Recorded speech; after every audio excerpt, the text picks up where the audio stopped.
beki bisimila sisan amena do kunnafoni kɔnɔna la fɛn min ye an ka dibila baara kɛbagaw ye olu ye labɛn bɛɛ lajɛlen sabati ka fara anw yɛrɛ ka yan nɔ studio Bamidaw kɔnɔna la ne ni barokɛɲɔgɔn Amadu El Konare an ka labɛnw bɛɛ lajɛlen sabatira ka ban honorable i ni sɔgɔma. I ni sɔgɔma Fanta Tɔmɔta. Somɔgɔw bɛ di a kɛra fama ye tile fila. O ye laada ye o tɛ bali ma kari ani sibiri. Oui. O b'a sɔrɔ n bɛ n ka bɔrɔ ko so ni kasa bɛɛ lajɛlen cɛ ka sɔrɔ k'an kunda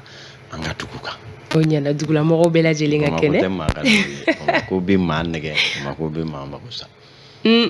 O n'a tɔw ta e dun bɛ baara la Bamakɔ yan de. Ne fɔ ni o waati ni sera lɛrɛ kelen lɛrɛ fila n'an y'o kɛ an bɛ tɛmɛ n'a ye. An terikɛ fɛnɛ ka sabali sa i jabala ye yɔrɔ min ye. Beku tɛ feere nsaban tɛ feere si tɛ feere. Mais ça c'est normal parce que a sun bɛ yen nɔ de ni olu feerela o yɔrɔ la o fɛnɛ bɛ kɛ kabako ye dɛ. Bamakɔ yan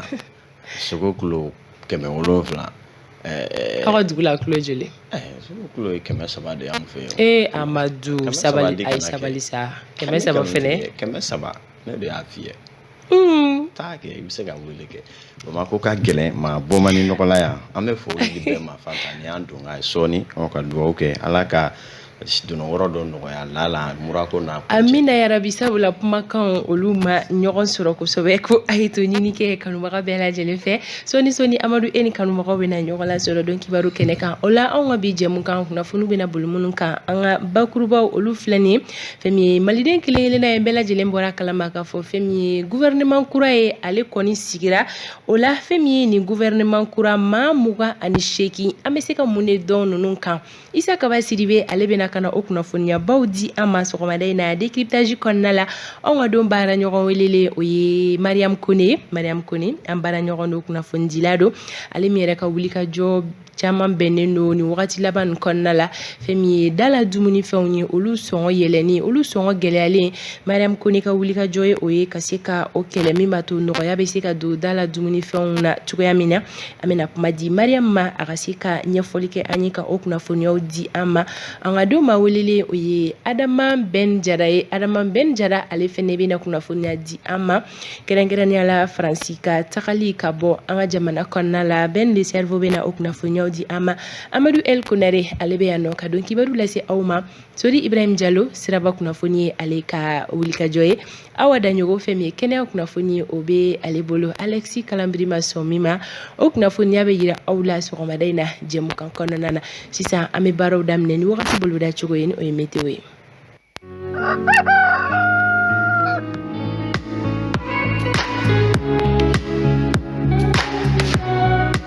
Wagati ale boloda cogo filɛ nin ye an ka marabolo kɔnɔna la nɔgɔ bɛna da kaba la Mali marabolo kelen-kelenna bɛɛ lajɛlen kɔnɔ fo ni marabolo damadamanin bɔ a la o bɛ Gawo kofɔ Kidal Menaka ka taa se Tawudeni ma ni marabolo kofɔlen ninnu na fɛn min ye sankolo ye a bɛna na jɛya samiyafɛ fiɲɛ o bɛna ci an ka marabolo bɛɛ lajɛlen kɔnɔna la fo ni kɔrɔnfɛ marabolo damadamanin bɔ a la o bɛ Tawudeni kofɔ ka taa se Kidal Worodugu yanfan ma ani Tombouctou ni marabolo kofɔlen tilemafɛ fiɲɛ o bɛna na ci gɔngɔnbilo bɛna kɛ Mali kɔrɔnfɛ marabolo la min bɛna kɛ sababu ye olu ka yɔrɔjan filɛliw gɛlɛya fitinin bɛna na don a la o bɛ Tombouctou kofɔ Gao Kidal Menaka ka taa se Tawudeni Mali fantaw fɛ gɛlɛya fosi tɛna na don yeli la o la fɛn kɔni ye sanko ye ale bolodalen n'o bi tile journée kɔnɔna la walima su fɛ kitakaw fɛ yen nɔ Segu Kulikoro Baɲangara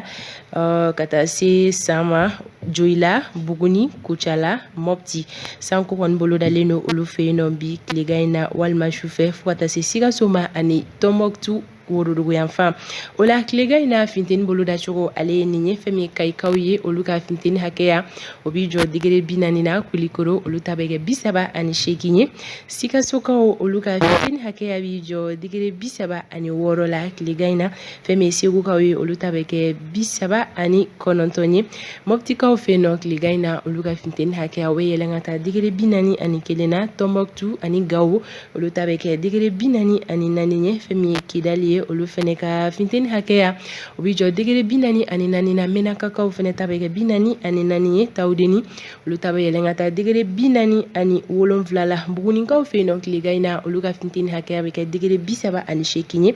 fɛn min ye Kucala ye olu ta bɛ kɛ 39 ye Kitakaw ka funteni hakɛya o bɛ kɛ degré 33 de ye tilega in na fɛn min ye Ɲoro ye olu ta bɛ kɛ degré 43 ye ka taa se Narama Duwanzankaw olu ka funteni hakɛya bɛ kɛ degré binani ani kelenye femi sankaw ye tile gaina olu ka finteni hakɛya o bi jɔ degere binani na banyangara olu ta bɛ kɛ binani ani kelenye joyilakaw olu ta bi jɔ degere 39 na Bamako distriki kɔnɔna la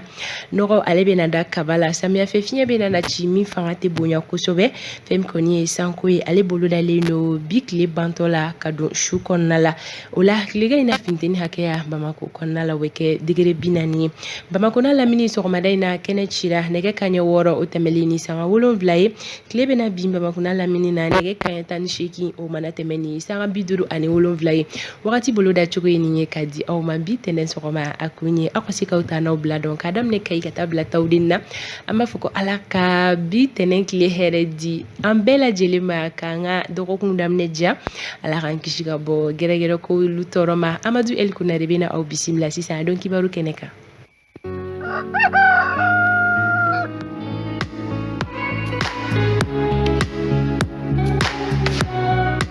Amadu bi tɛnɛn bi dɔgɔkun daminɛ a kun kɛra tile 2 ye ani kanubagaw ma ɲɔgɔn lasɔrɔ o la e sera ka kunnafoni minnu bɛɛ dala salo sira b'i bolo ka se ka tɛmɛ n'o ye tabarikala Fanta an bɛ foli di bɛɛ lajɛlen ma Mali kɔnɔ Mali kɔ kan a ye aw bisimila maa dɔn maa ka ca miliyɔn caman ye minnu kɔrɔtɔlen don bi sɔgɔmada in na ka se Wasa Renouveau Matin bɛ se ka Mali kibaruya n'a kɔ kana bɛɛ lajɛlen di aw ma ladiriya kɔnɔna la bita in na yani an ka don an bɛ aw ladɔnniya k'a fɔ kibaruya telima bin bɛ bi o ye k'a fɔ indicateur de renouveau n'o y'an ka kibaruya di sɛbɛn sira ye ale ma se ka bɔ bi sɔgɔmada in na ka se ka aw ka kiosque lasɔrɔ a ka sabu kɛ gɛlɛyamisɛnnin dɔw ye nka ni ala sɔnna baaraw bɛ sen na hakɛto ɲini bɛ kɛ sini aw na indicateur de renouveau journal sɔrɔ aw ka yɔrɔw bɛɛ lajɛlen na i n'a fɔ laadala o b'an na don kibaruyaw bakurubaw la n'o dɔ bɛ tali kɛ ministri ɲɛma ni o ye Choguel Kokala Mayiga a ye ministriw ka jɛrɛ fɔlɔfɔlɔ kɛ ka ɲɔgɔn yira ɲɔgɔn na bɛɛ ka ɲɔgɔn dɔn ka tila ka u b'a fɛ kow ka taa cogo min na k'a ɲɛf'u ye tubabuka jɛlen ani bamanankan lakika la kuma an bɛna Choguel ka dantigɛw lamɛn bi sɔgɔmada in na don kibaru ale kɛnɛ kɔnɔna la jamana bɛɛ sen ka don a baaraw la o dasumusumu bɛ sen na min ye Haut Conseil Islamique n'o ye Mali ka alisilamɛya tɔn ni bɛnma ɲɛmaw ye olu bisimilala an ka jamana faamaw fɛ an bɛna Usumani Serifu Madani Hayidara ale ka dantigɛw lamɛn o koɲɛw kana na bi sɔgɔmada in na don kibaru ale kɛnɛ kɔnɔna la wa kɛnɛ dɔ fana sigira gendarmew jabala la min bɛ tali kɛ dɛmɛ ani ɲɔgɔn kɔkɔrɔ don ni bilasirali kɛnɛ jɔnjɔn dɔ la min bɛ tali kɛ hadamadenya ɲuman yɛrɛ nasiratigɛ kɔnɔ gendarmew ka maa ɲɛmaa min ye colonel Samu Mɛnkɔrɔ Jakite an bɛna ale fana ka dantigɛw lamɛn o koɲɛw kan an bɛ taa n'u fori fɔ sankaw fɛ yen transition dɛmɛ ni koɲɛw bɛ sen na sankaw fana farala ɲɔgɔn kan ka wuli ka jɔba kɛ k'a fɔ olu ka dɛmɛ bɛ transition ye a kɛnɛ kan na gouverneur ni o bɛ tali kɛ colonel Usumani Sangare ale fana ye dantigɛli dɔw kan an bɛna olu fana lajɛ bi sɔgɔmada in na don kibaru kɔnɔna la nin ye bi foro daminɛ bɔli ye ka se ka a kunɲaw bɛɛ lajɛlen se sɔɔni ne bɛna don nin bɛɛ la ka nin fɛsɛfɛsɛ aw ye ladiriya kɔnɔ maa minnu bɛ yen n'olu bɛ k'an filɛ Kayi Kulikoro Sikaso Segu Mɔpti Gawo Tɔnbɔkutu Menaka ka taa fɔ Tawudeni Yoroli Sahel ka taa Nara Joyila k'a fɔ bɛɛ lajɛlen ye ko aw k'aw bisimila Bugunikaw an ma ɲinɛ aw kɔ nin ye kibaruya dayɛlɛlen ye aw ye arajo minnu sɔgɔlen don an na u bɛɛ lajɛlen ka maa ɲɛmaa ani minnu m'u lamɛn a y'aw bisimila.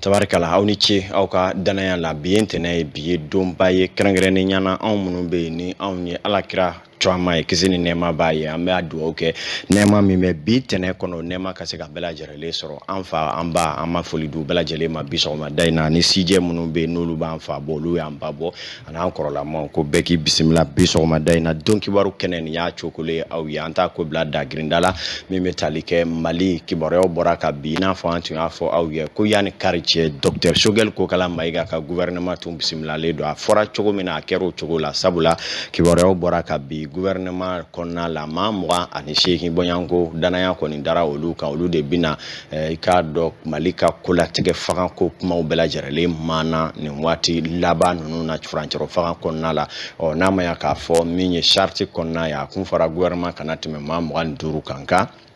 ministre so mugani duru ta ni nga kla ka kangoro sigi sabab la olu chema olu fana kera ministre ye min yɛrɛ ye maa tɛmɛ mugan ani duru kanana danaya dara cɛbaw ni musoba minnu ka docteur Shogɛl Kokala Mayiga fɛ a ye u bɛɛ lajɛlen wele siɲɛ gale ka se ka taa sigi n'u ye ka ɲɔgɔn dɔ kɔfɛ Shogɛl b'a fɛ baara ka kɛ cogo di jamana faama Asimi Goyita cɔla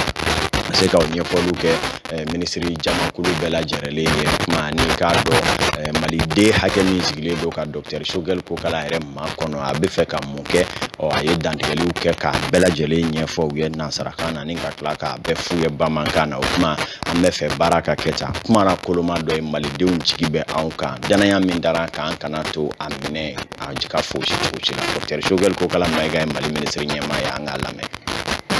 Colonel Assimi Goïta transition ɲɛmɔgɔ jamana ɲɛmaa a y'a ka danaya da ne kan ka ne kɛ premier ministre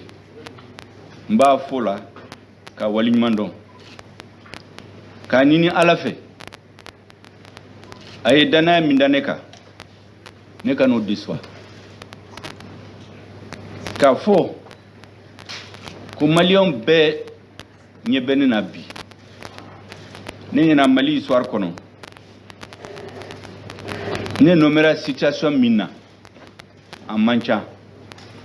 premier ministre min ka nomination jamanadenw y'u ka espoir ba da kan o de la n bɛ président fo ka waliɲuman dɔn k'a fɔ aw fana aw ministre président ni ne a y'an ka danaya da aw kan pour que aw ka fara ne kan à partir de maintenant baara min bɛ kɛ o tɛ ne ka baara ye o ye an bɛɛ ka baara don la solidarité gouvernementale aw kelen kelen o n'aw bɛ baara min na premier ministre bɛɛ ka baara don n b'a fɛ k'aw fo ka waliɲuman dɔn parce que waati aw kɛra ministre waati min na Mali histoire contemporaine kɔnɔ c'est-à-dire maliyɛnw ka espoir min bɛ aw kan a ka girin kojugu ne dalen don a la aw bɛ s'a kɔrɔ k'a fɔ ko ka kɛ ministre ye o ye charge ba dɔ ye a ka girin kojugu parce que ministriya i n'a fɔ comme i ye jɔn de i bɛ jɔnya la danaya de dara e kan danaya don a tɛ di e ma siɲɛ kelen don o don tile o tile i ka baara kan ka yira ko danaya min dara e kan o danaya min y'a da e kan a ma fili k'a fɔ ko gɛlɛya min bɛ maliyɛnw ka bi dimi min b'u kɔnɔ min b'u kan bi o de b'a kɛ u sigilen bɛ yen u ka espoir ba de bɛ gouvernement in kan an kan ka ko bɛɛ kɛ ko bɛɛ an ka n'u déçoit an man k'u déçoit an tɛ se k'u déçoit fana maliyɛnw caman bi ni ye ɲininkali kɛ u dalen don a la ko gouvernement bɛna Mali bɔ nɔgɔya maa caman ye ci bila n ye k'olu b'a dɔn ko Mali ka di kɔrɔlen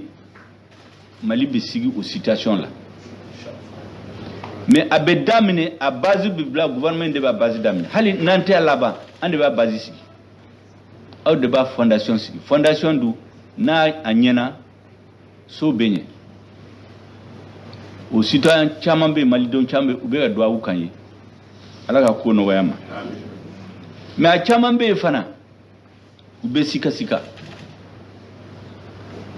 u b'a fɛ k'an ye fɔlɔ k'an to baara la dɔ wɛrɛ bɛ yen min dalen t'an na bɛɛ ye maliyɛn ye an kan ka baara kɛ bɛɛ tɔgɔ la an tɛ Mali fantɔ ye gouvernement ye an ye maliyɛnw bɛɛ gouvernement an bɛ baara kɛ bɛɛ tɔgɔ la an de kan ka baara kɛ pour que minnu bɛ sika sika ani minnu dalen t'an la sika sika in a ka ban minnu dalen t'an la fana u ka tila k'a fɔ ko tiɲɛ yɛrɛ la ne kun dalen t'u la mais u bɛ se baara la ou bien dɔ k'a fɔ ne kun b'u contre la mais sisan ne ɲɛ b'a la ne kan k'u dɛmɛ u bɛ bɔ an de la an ka baara kɛ cogo o se ka kɛ nama mba fo tubabu kana ka tila ka yɛlɛma une gouvernance de rupture et d'exemplarité o kɔrɔ ye baara kun bɛ kɛ cogo min na kɔrɔlen an kan ka tigɛ fewu ka méthode kura dilan kala Dr Sogɛli Kokala Mayiga a ka ɲɛfɔliw tun ye nin ye kuma ka ca kosɛbɛ tagalen ɲɛfɛ don n'a nataw la an n'a ka hakilina ni jigiya tɔw sɛbɛkɔrɔ walawala nka a ye kuma minnu fɔ bamanankan jɛlen na n'i y'a bɛɛ lajɛlen lamɛn Sogɛli ye jigi sigi kuma caman fɔ minnu na u tun bɛ ka tɛngɛlɛmali kɛ fɛn caman na jamanaden minnu bɛ yen ni olu ye kɔmaw ye kuma min b'u fɛ u ye o laɲini minnu kɛ a y'o caman latigɛ k'a fɔ olu bɛna don bɛrɛ la kɛrɛnkɛrɛnnen ni o dɔ ye ŋanamu kɛlɛli ni mara yɛrɛ kɛcogo juguya ani faali minnu yɛrɛ kɛra i k'a dɔn wulikajɔ waatiw kɔnɔna la ko a bɛna danganiyaw di o kow ka senteliya waasa o ka dɔn maa minnu y'o kow sababu ye olu n'a damanda nka ko nin si tɛ ɲɛ cogo si la fɔ bɛɛ ka fara ale Sogɛli kan u ka jɛ ka nin baara ninnu ta ale Sogɛli ko tɛ bilen M5 ko tɛ ko yɛrɛ de kɛra Mali ko ye hali bi n'a ka bɛn a ka bila o minɛ kɔnɔna la maaw sigilen don k'a lajɛ minisiri kura minnu bɛ yen ni danaya dar'o kan a bɛɛ lajɛlen kelen kelen tun bɛ kɛnɛ in kan na minnu yɛrɛ bɛ yen dɔw de la k'a kɛ minnu ye kuranin ye a la a bɛɛ nana ka se k'a dɔn baaraw bɛ daminɛ o kɔni kuncɛlen kɔ sira donna maaw kɔrɔ bɛɛ lajɛlen y'i ka minisiriso magɛn a ko bɛ tɛmɛ daminɛ an na tila ka wuli minnu salo kɛ minisirisow la ni minnu bɛ k'a daminɛ faamu walima ni maakuranin minnu bɛ yɔrɔ ni a daminɛ cogo gɛlɛya kɛra olu bolo o kibaruyaw n'a ɲinini k'a di aw ma ladiriya kɔnɔna la n'an bɔra yen nɔ jamana ɲɛmaaw ka dasumusumuli hukumu kɔnɔna la min bɛ tali kɛ colonel Asimi Goita ale fana ye maa dɔw bisimila jɔ a kun laban na o dɔ ye Haut Conseil Islamique n'o ye Mali alisilamɛya tɔn ɲɛ ka jɛkuluba minnu ɲɛmaaya tun bɛ a Seydou Ousmane Chérif Madani Ayidara bolo u ye ɲɛfɔli kɛ u b'a fɛ jamana ka taa cogo ɲuman min kɔnɔ ani diinɛ ɲɛmaaw yɛrɛ jɔyɔrɔ ye min ye diinɛ ma bɔ diinɛ na Mali ye jamana ye taabolo ni diinɛ bɛɛ bɛnnen don o kuma bɛɛ ka se k'i hakilina fɔ a ko kɔnɔ a baaraw kuncɛlen kɔfɛ Ousmane Chérif Madani Ayidara ale ye dakurunya kelen min fɔ an k'o lajɛ. An bisimila an nana dakurunya fila min b'u bolo u y'o fɔ min bɛ an fana bolo faso in jɔli la ani Haut Conseil Islamique fana labɛnnen don cogo min na dekun minnu bɛ jamana kɔnɔ jamanadenw ka se ka don da kelen fɛ ka bɔ da kelen fɛ alors o bɛ ɲɛ cogo min na ni jamana bɛ basigi Haut Conseil kɛn bɛ ka labɛn minnu fana kɛ an fana ye o jiriw la parce que ni hami bɛ silamɛ la o ye bɛn de ni hami bɛ silamɛya la o ye ɲɔgɔn minɛ de ni hami bɛ silamɛya la o ye silamɛ bɛɛ ka kɛ kelen ye ani bɛɛ lajɛlen alors labɛn minnu bɛ o de yiral'u la wa n'Ala sɔnna fana Haut Conseil bɛna seko kɛ jamana in basigili la ani jamana in sumali la an nimisi wasara parce que président ye kuma min fɔ an ye o b'a yira a fana cɛsirilen bɛ jamana bɛ se ka basigi cogo min na hami foyi tɛ olu la bi mɔgɔ minnu n'u tɔɲɔlen don c'est à dire bɛnkanni bɛ minnu kan insécurité bɛ minnu kan u ka se ka lafiya ko sɔrɔdasiw tɛ hami foyi la ni o tɛ janko bi ale min ye jamana ɲɛmɔgɔ ye a fana y'o de yira an na o kɔrɔ ye an nimisi wasara ni Ala sɔnna ni nin sera ka kɛ jamana bɛna lafiya.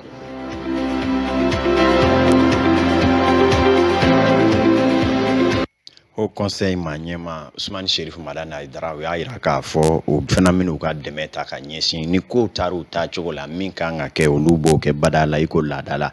hali bi gouvernement ni fangabolo ni yɛrɛ dɛmɛ ni waasa Mali ka bɔ sebejukɔrɔ kɔlɔ kɔnɔ an bɛ taa sankaw fɛ yen nɔ olu fana ka funankɛ ni jɛkulu ka se yen maa caman ma olu farala ɲɔgɔn kan ka se k'u ka dɛmɛ sɛmɛntiya ka ɲɛsin transition kɔkɔrɔ donni ma min ye jamana ka ɲɛma lasigiden min bɛ yen ni o ye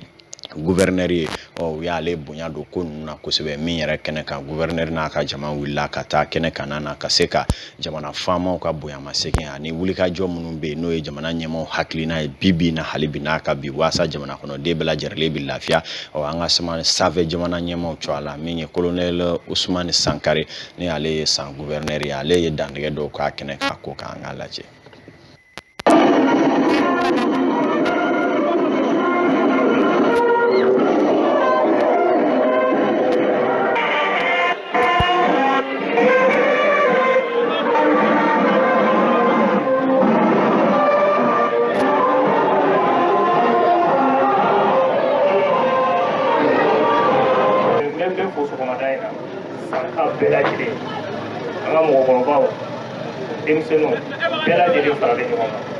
C'est vrai que denmisɛnninw de bɛ yan nɔ musow b'a la fɛn bɛɛ b'a la donc an b'a kɛ san région yɛrɛ bɛɛ lajɛlen parce sɛnɛ denmisɛnninw bɔra sigi mɔgɔkɔrɔbaw fana sɔnna o ka bɔ u b'a dɔn ko u bɔra kun min na o ye o bɔkun ye komi dɔ y'a fɔ a ka kuma la cogo min na bi bi in na jamana sɛgɛnnen don jamana kɔnɔdenw de kan ka bolo di ɲɔgɔn ma a fɛɛrɛ bɛɛ lajɛlen tigɛ pour que ka jamana bɔ ɲɔgɔn na komi an b'a fɔ cogo min na an ka bamanankan na ko an ye dɛmɛ an k'an ka wara faga a kunkolo b'i yɛrɛ bolo dɛ n bɛ deli k'o fɔ mɔgɔ dɔw bɛ yan nɔ an ka jamana kɔnɔ ka na ko u nana an dɛmɛ an ka jamana kungo dilanni na an b'u fo o dɛmɛli la an b'u barika da o dɛmɛli la mɛ jamana tɛ se ka dɛmɛ ni anw yɛrɛ tɛ anw de tɛ an ka jamana ye anw de b'an ka jamana kɛ min ka d'an ye yen et pour cela vraiment aw bɔra ka min kɛ ne sɔgɔmaden na aw bɛ fo k'aw barika da minnu bɛ yen nɔ ni an kɛlen don k'an wasa don olu la bi n'olu bɛ jamana ɲɛfɛ olu kɔni den kelen tɛ fɛnɛ ta u bɛ ɲɛfɛ u bɛ jamana kungo dilan na a baara ma nɔgɔ a tɛ se ka nɔgɔya fɛnɛ n'o y'a sɔrɔ u bɛ minnu kunna mara la n'o olu ma sɔn mara ma n'olu ma sɔn k'u wuli k'u tigɛ di ɲɔgɔn ma k'u dɛmɛ a mara bɛ gɛlɛya u bolo donc je pense que sankaw ye wuli faamuya bi ka wuli k'u tigɛ di ɲɔgɔn ma ka bɔ ka na yan nɔ ka na yira k'a fɔ ko faama minnu bɛ yen bi transition kalifalen don minnu la pour que an ka jamana ka se ka kɛ kunu mali ye o mɔgɔ ninnu dɛmɛ k'a yir'u la k'a fɔ k'u ka dɛmɛ b'u ye bi u ka dɛmɛ bɛ u ye sini o bɛɛ lajɛlen de ta ye mali ye minnu bɛ ɲɛfɛ olu dɔrɔn ta tɛ dɛ bɛɛ lajɛlen de ta ye mali ye n'a ɲɛna bi olu b'a tɔgɔ sɔrɔ ma nafa bɛ se bɛɛ lajɛlen de ma donc pour cela foli dan ye nin ye a yira u la k'a fɔ ko ci bɛ se a seyɔrɔ la a ka soutien ni ala sɔnna a ma a bɛ ye a bɛ se a seyɔrɔ la an kana soutien kɛ nin marche in dɔrɔn ye an k'a kɛ soutien yɛrɛ ye an k'an tigɛ di ɲɔgɔn ma an k'an ka comportement changer an ka sariyaw labato olu de b'a to an bɛ min ɲini k'a fɔ k'an ka jamana ka ko ye a bɛ kɛ o ye ni ala sɔnna a ma n'an y'olu kɛ an bɛ mara nɔgɔya maradenw bolo mara bɛ nɔgɔya marabagaw fana bolo an bɛ min nɔfɛ ni ala sɔnna a ma a bɛ latigɛ. tabarikala min ye colonel Usmane Sankare Sankaw ka gouverneur dɔ a ye kuma dɔw fɔ nin y'a la bakuruba dɔw ye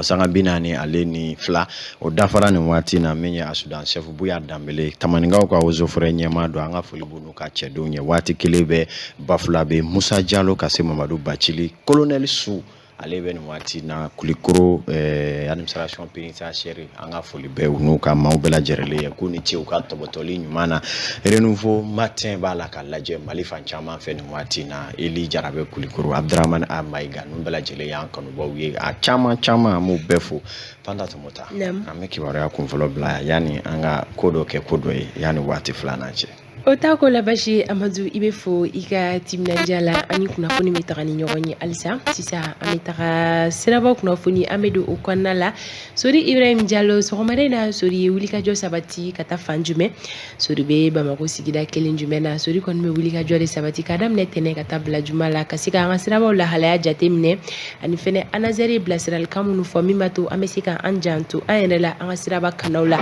o la an ka nɛgɛ karafetigi Batɔma Kane ka yamaruya kɔnɔ anw ni Sori bɛ na ɲɔgɔn lasɔrɔ.